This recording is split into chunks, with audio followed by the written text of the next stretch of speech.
Darth Vader is one of the most documented characters in Star Wars. But what if I told you that some of his darkest secrets were buried so deeply in canon that even lifelong fans miss them? Stick around until the end, because the final Vader fact is the one that violently contradicts the Emperor's greatest lie. And it changes everything we thought we knew about Vader's role in the Sith's plan. Before we dive in, comment below, which version of Vader do you think is the most dangerous?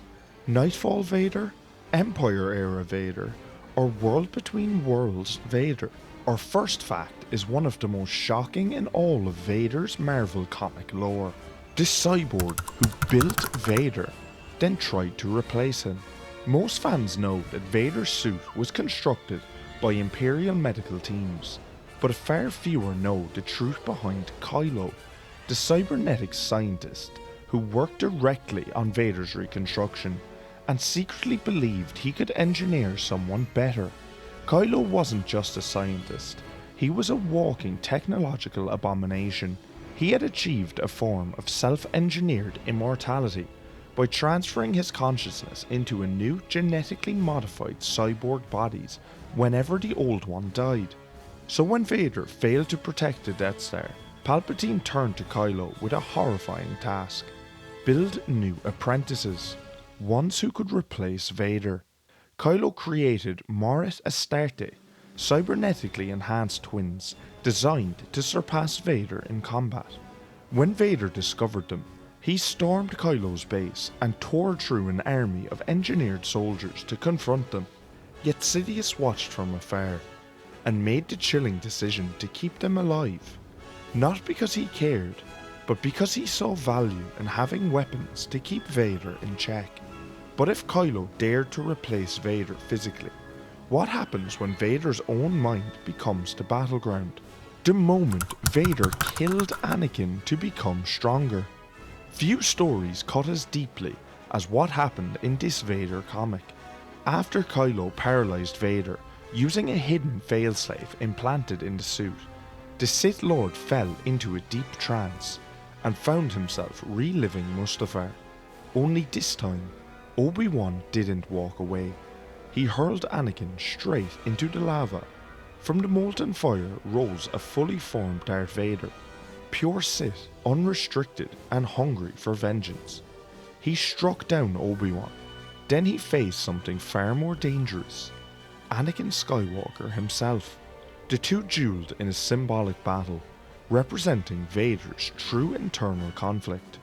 And Vader won, shattering the last echoes of the Jedi within him. The moment he killed Anakin in his mind, the Force answered. Vader shattered Kylo's control, rose to his feet, and calmly executed the terrified scientist. But this raises a terrifying question.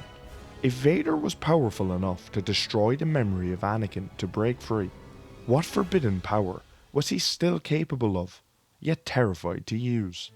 Vader can use Force lightning, but it can kill him.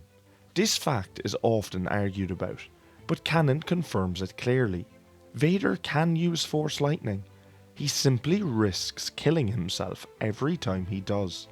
The life support systems built into Vader's armour, designed with Palpatine's direct oversight, are vulnerable to Force lightning by design. It's a built-in weakness, a leash. Sidious ensured that if Vader ever turned on him, or attempted to master certain Sith abilities, his suit would fail, essentially frying him from the inside. There is one known moment where Vader actually uses lightning, during the bleeding of the Kyber crystal for his red lightsaber. Vader channels intense darkside energy, similar to lightning, which overloads his suit and nearly ends him. It's no coincidence that this mirrors exactly what happens in Return of the Jedi. But this wasn't the only time Vader took fate into his own hands. Because next, Vader did something so extreme to preserve his place in the Empire that it borders on treason. Vader built his own battle droid army to protect his position. After the destruction of the first Death Star, Palpatine was furious with Vader. So furious, in fact, that he began considering new candidates to replace him, something Vader quickly learned. Vader's answer? Build a secret battle droid army and wipe out every single potential successor.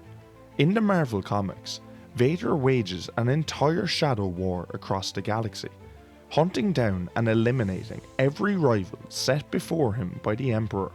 He acted without permission, without oversight, without hesitation. This wasn't rebellion, it was survival, and it showed something chilling. Vader feared being replaced more than he feared death. But what did he discover when he pushed beyond the Emperor's plans and began seeking out Sidious's deepest secrets? That leads us to the darkest fact of all. Vader secretly visited Exegol twice. This is the fact Sidious never wanted Vader, or the galaxy, to know.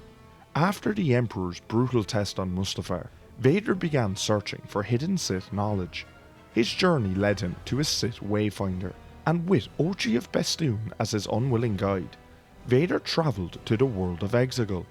There, he discovered the Emperor's hidden base, the Darkside foundries, the early construction of the Sith Eternal Fleet, and the truth about Palpatine's vast reserve of clone bodies. Vader's reaction?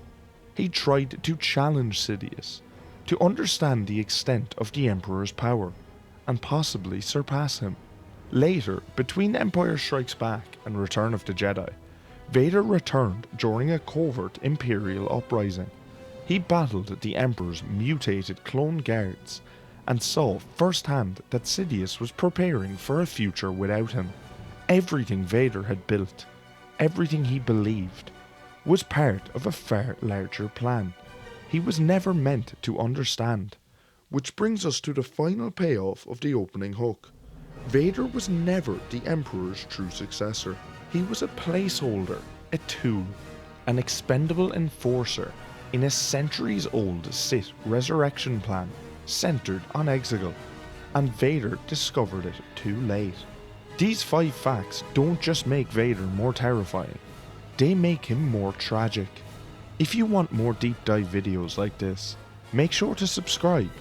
Thanks for watching.